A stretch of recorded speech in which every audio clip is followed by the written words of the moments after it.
Hello, my beautiful friends, and welcome to 50 Shades of Shilamida.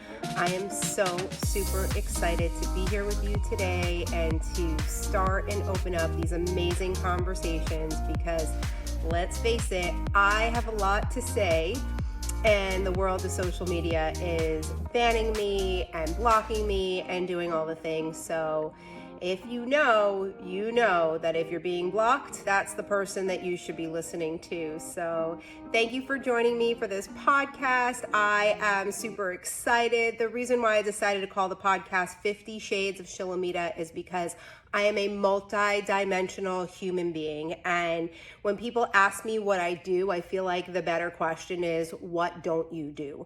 Because at this point, I've really done it all. The very first book that I was going to write was supposed to be called 30 Careers by 30 years old, because I literally had 30 careers by the time I turned 30. And when I turned 30, I actually went back to school for acupuncture and started a whole new career. So I am the epitome of anything is possible, no matter where you are in your life, no matter what you're doing right now, you have the power to change it all. You have the power to start over. And a lot of people think, oh, I'm in my 30s, I'm in my 40s, I'm in my 50s. Life is already over. I've already lived all the things that I'm going to live, but I'm about to be 43 years old and I feel like my life is just getting started. And I've really done a little bit of everything. So a little bit about me. I was born in Ukraine and I came to the United States when I was 6 months old, so I really consider myself to be American. I lived in the Bronx, New York for the first 5 years of my life, and then we moved to Jersey, and I've been in Jersey ever since, trying to get out of here as soon as possible. As much as I loved growing up here, I do not love what's happening here now, and I think it's time for a shift and a change. And truth be told, I really hate the winter months, and I just need to be by the ocean in the sunshine and be the sun goddess that I am. For those of you that have been following me for a while, you know that I am also known as the goddess of gratitude. Gratitude has really shifted and changed my entire life. I owe everything to learning about gratitude. 15 years ago, I was living on food stamps. I was in a really bad place in my life, and gratitude really shifted and opened me up to a whole new knowing. Speaking of knowing, I am a projector, for those of you that know anything about human design, and I know things before the rest of the world knows it. And there was a time that I thought that I might have been a know-it-all. Not necessarily that I thought that, but that's what other people thought of me. And I lived in that story, like maybe I'm too much and maybe I'm wrong. I really would shame myself and give myself a really hard time about the things that I knew, but I am stepping into my power now, and I know what I know, and I know what I know to be true. And most often I am spot on with my thoughts and my thinking. And because I'm ahead of my time, I tend to trigger people because people are just not ready for me. They have not reached the level of awakening that I am at. They haven't even reached a real level of awakening. So it's kind of hard to grasp the concepts that I'm talking about. So the reason why I called this podcast 50 Shades of Shilamida is because prior to 2020, all I did was talk about gratitude and positivity and love and light and kumbaya and rainbows. But once 2020 happened, I don't want to say the buzzword, we all know what happened in 2020. Once that happened, it brought out a different side of me. It brought out my anger, it brought out my passion, and it brought out a side of me that people didn't know about, people weren't used to. People really had me on this pedestal of perfection, right? Because I lived this grateful, positive, uplifting life, they thought that I couldn't have a bad day, that I couldn't get mad, that I didn't yell and all the things. But if you go back 20 years and you talk to some people in my life back then, they know exactly all the parts of me. So this podcast is going to incorporate all the things. We are going to talk about everything here.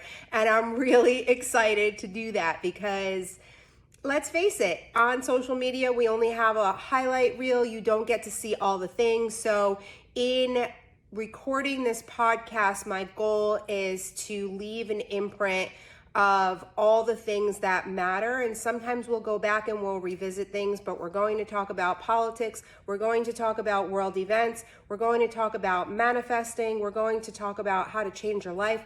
We're going to talk about diet. We're going to talk about race. We're going to talk about LGBTQ. We're going to talk about it all. And I'm going to let you know how I feel about it. And I want to know how you feel about it. But what I don't want you to do is I don't want you to come to me and I don't want you to change my mind, because I'm in a really good place with my knowing. So if you want to come and have an intelligent conversation and offer me things that might change my mind, that's okay. But if you're going to come to me and tell me that I'm wrong, I'm not even going to listen. So don't even bother wasting your time.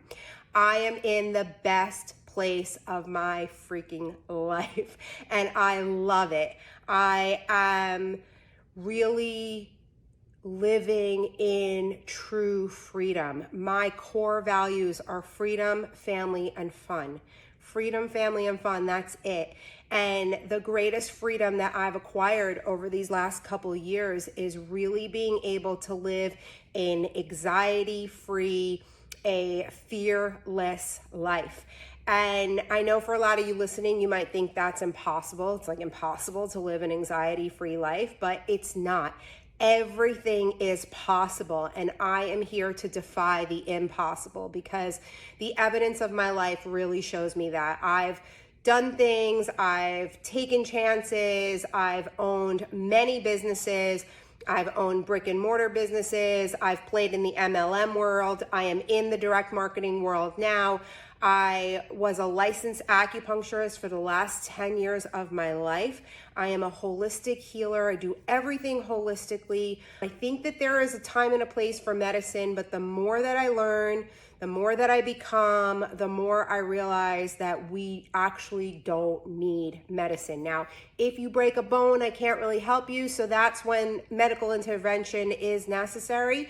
Not that I can't really help you, because I can, but let's face it, if you have a big break, I'm not the one that should be helping you with that. I feel that our body and our mind is so powerful, and that we are able to heal ourselves from everything with the right information, with the right diet, with the right nutrition, and with the right mindset, right? It all comes back to mindset. Who are you and what do you believe in, and how do you talk to yourself? And have you faced your inner child? Have you faced the demons of your past? Have you gone into past lives? Have you done any shadow work? Have you learned about yourself? Learning about human design has been the greatest gift of my life. For those of you listening that know anything about it, projectors are special people. It is our job to be the lighthouse and to shine upon all the others. And prior to learning about being a projector, I was acting like a manifesting generator, right? I am the master of manifesting. I have manifested my entire life, and I understand the formula of how that happens, and I understand how to work our energy in order to live out our greatest lives. And I was always operating in a hustle, and projectors are not meant to hustle. Projectors are really meant to rest, and in surrender is when we do our greatest magic. But when I learned that 2 years ago when I was in the hustle, it actually gave me anxiety thinking about resting, right? One of the first human design workshops I ever took, they told me to take a nap in the middle of the day, and I was like, I actually just paid these people to tell me to take a nap. And now looking back in hindsight, like, I understand it, right? So napping didn't equate for me, but sitting in the hot tub in the middle of the afternoon, taking a bath in the middle of the morning, laying in my bed to take a meeting, all of those things made sense to me after a lot of reprogramming. So I'm hoping by being here with me, by listening to me, that I inspire you to really look at your programming, because we are all programmed. We come into this world, we have a mother and a father, hopefully. If not, maybe you had one parent, maybe you had foster parents, maybe you had some guardians in your life. But the people that raised us are the people that shaped us. So our knowing for the first portion of our life is just what they know or what our teachers taught us. And then we also come in with all this ancestral stuff. Where have you been in your past life? Where have your mother, your grandmother, all the people before you, where have they been and what have they gone through? We as women, we have a womb, and in that womb we carry eggs. Whether you're going to be a mother or not, we all came from a mother source, right? Every single one of us has a mother. So when we lived inside our mother's womb, we took on all of her trauma, all of her past, all of the things that she went through. And our mother lived inside of our grandmother, and our grandmother lived inside of our grandmother, and it goes back and back and back. So when you start to take a look at life from a different lens and you're like, oh, like some of the stuff that's happening in our life isn't actually happening to us. It's happening for us because of the way that we were brought into this world to fulfill our soul contracts. So I truly believe that prior to us coming earthbound, that we created a contract with the universe. And in creating that contract with the universe, we already know everything that we're supposed to accomplish. We even know the bad things that are going to happen to us while we are here. And we agree to those things because we know that when we get to the other side, we're going to get to live in eternal happiness. So the very first thing that turned me on to this life, when I was 23 years old, I found Kabbalah.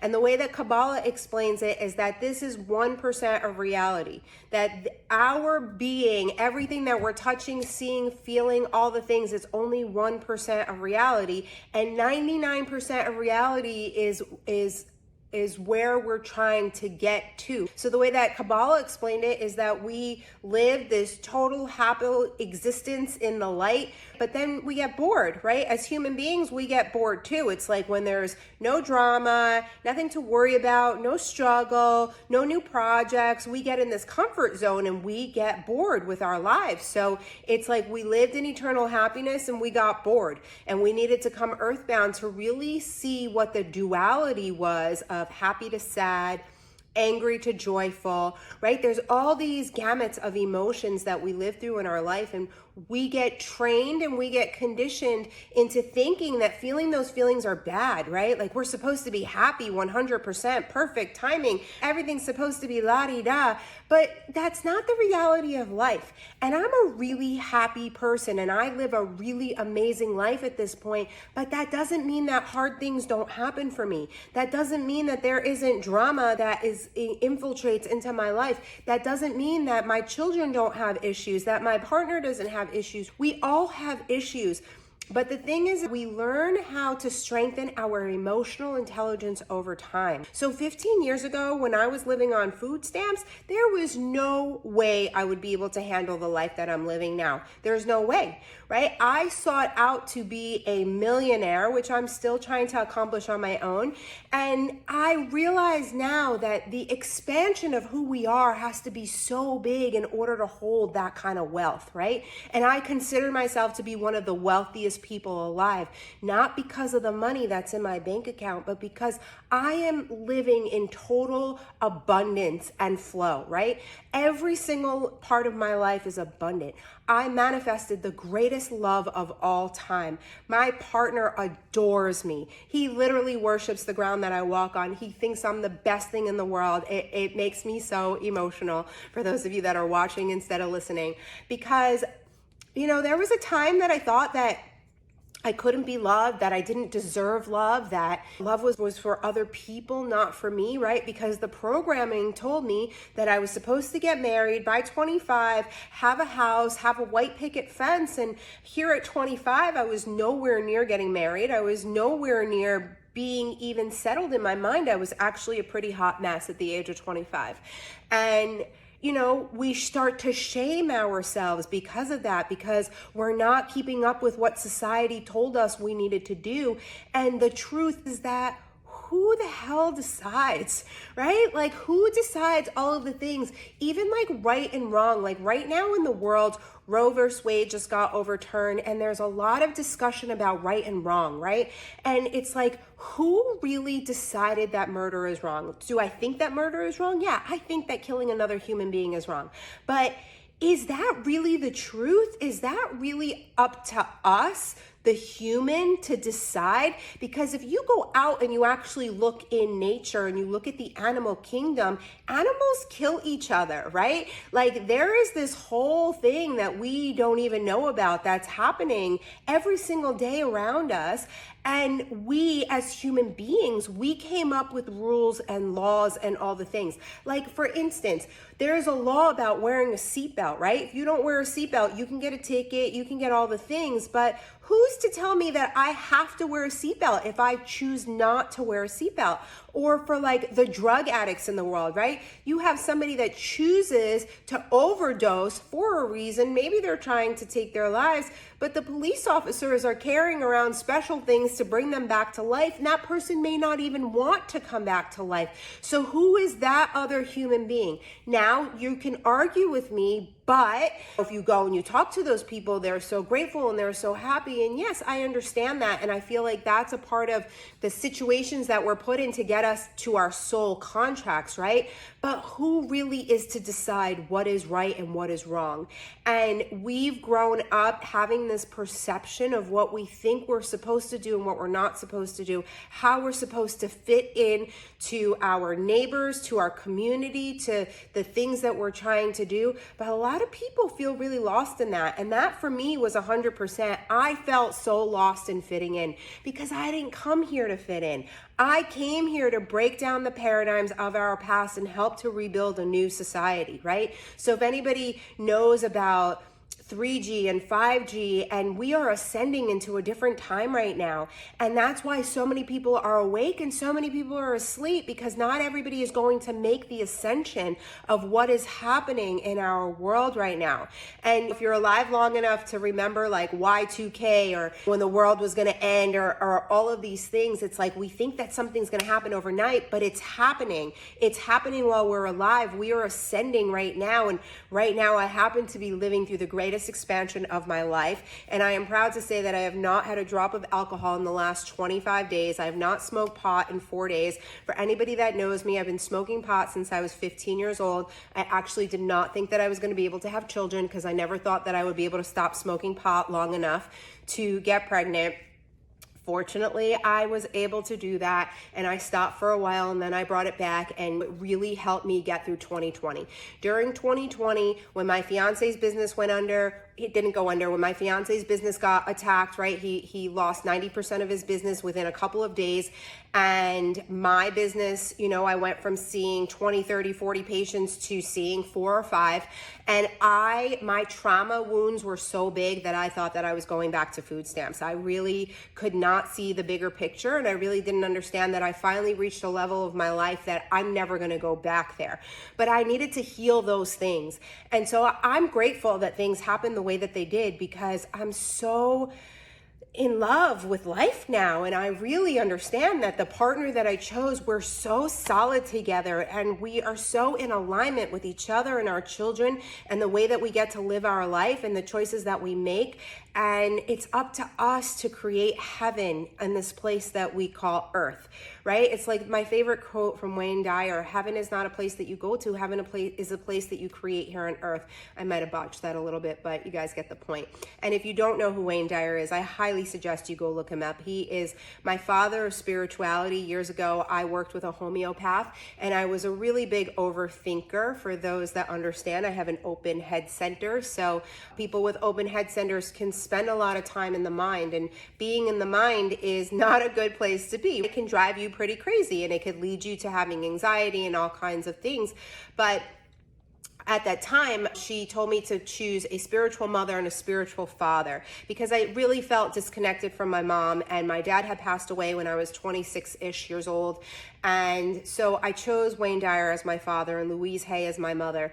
And they really shaped me into the spiritual being that I am. And they were the ones that I aspired to be. So when I created my very first vision board about 14 years ago, on that vision board, I had half the board was travel, because I desperately wanted to travel. And the other half of the board was me becoming an author, a speaker, and becoming a spiritual leader. And at the time, I was 250 pounds. I was living on food stamps. I was a hot mess.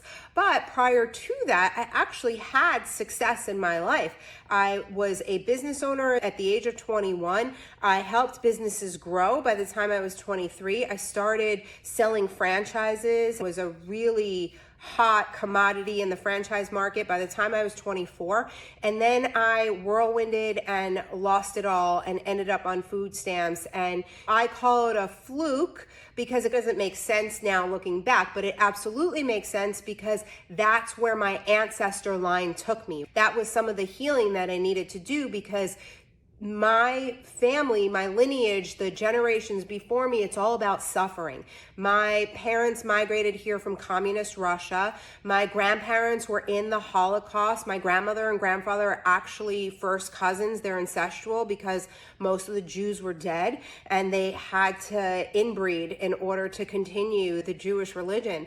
All of it is suffering. I needed to suffer in order to really understand what abundance really means. And so all those years ago, I learned about gratitude and it has been life-changing for me.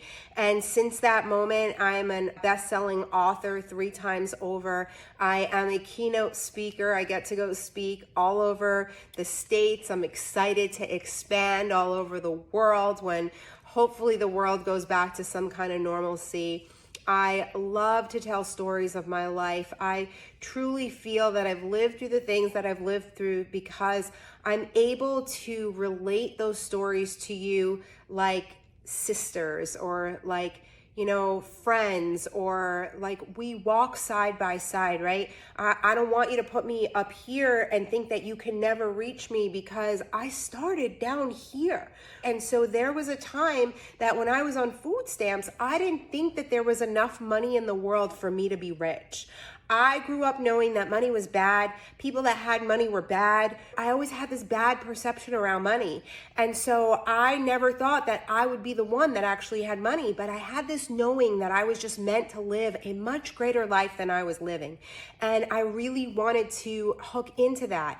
And I did. And I've created this amazing, magnificent life. And part of the reason is that I don't just manifest, I actually take action, right? I reached out an old patient of mine and who's also on my team for Pure Haven, and I said, how are you doing? And she said, I don't want to go back to teaching in September. I'm manifesting something to happen. So I offered to host a party with her, and she's like, I'm just so scatterbrained, I can't do it right now.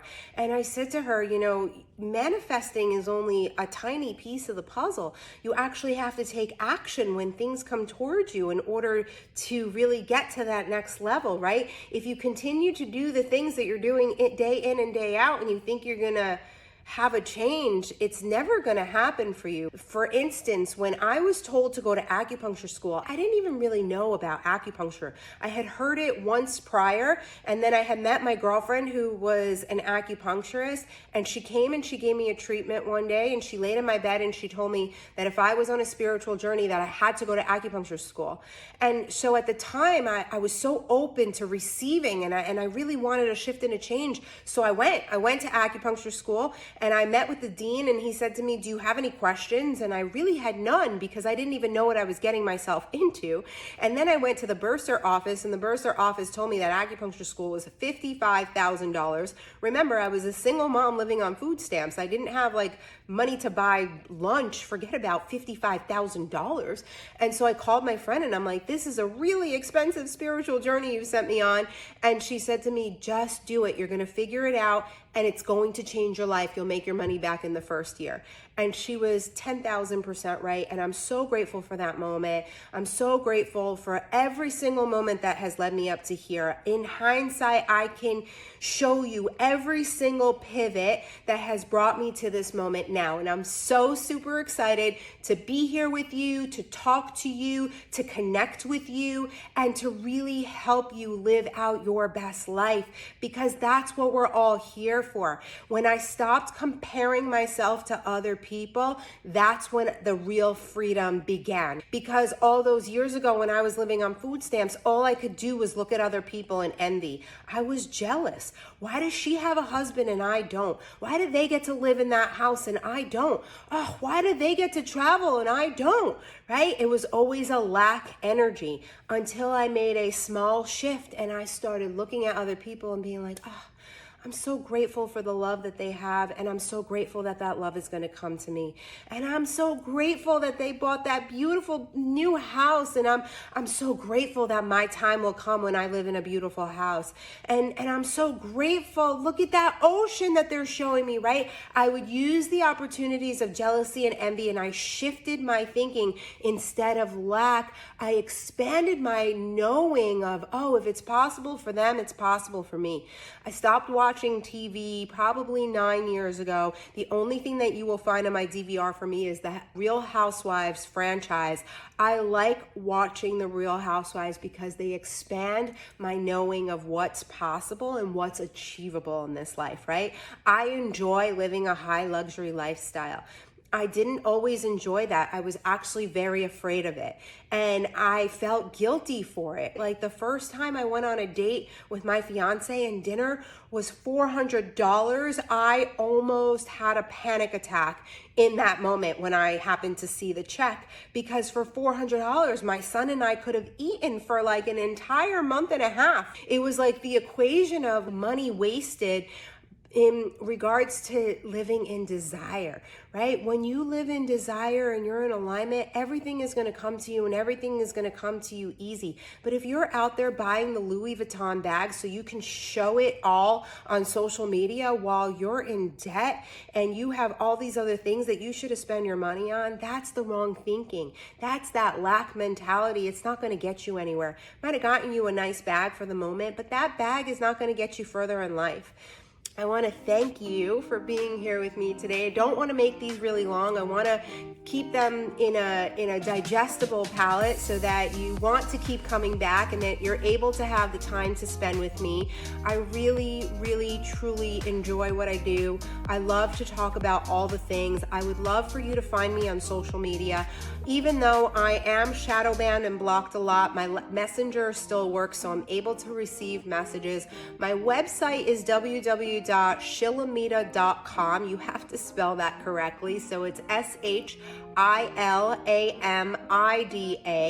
On Instagram, you can find me as the Goddess of Gratitude, but I'm actually thinking about starting a 50 Shades of Shilamida page, so look out for both. On Facebook, you will find me as Shilamida Cooperstein, and you'll also find me as Shil Amida. You can find me on Pinterest, and we will have a YouTube channel that will be featuring all of these videos as well. So I am out there. I'm also on TikTok. My TikTok is the Goddess of Gratitude. But if you can't find the Goddess of Gratitude or there's not a lot of activity, then look for 50 Shades of Shilamida, because the brand is going. I am going through this whole shift and change and expansion, and I need to start doing things a little different in order to really be seen and to be heard, because the people that are puppeteering our lives right now, they're definitely trying to keep me silent because they know that I know. And I want to share this knowing with you so that you're able to live out your best life. I love you. Thank you for being with me, and I hope that you have a magical day. Bye.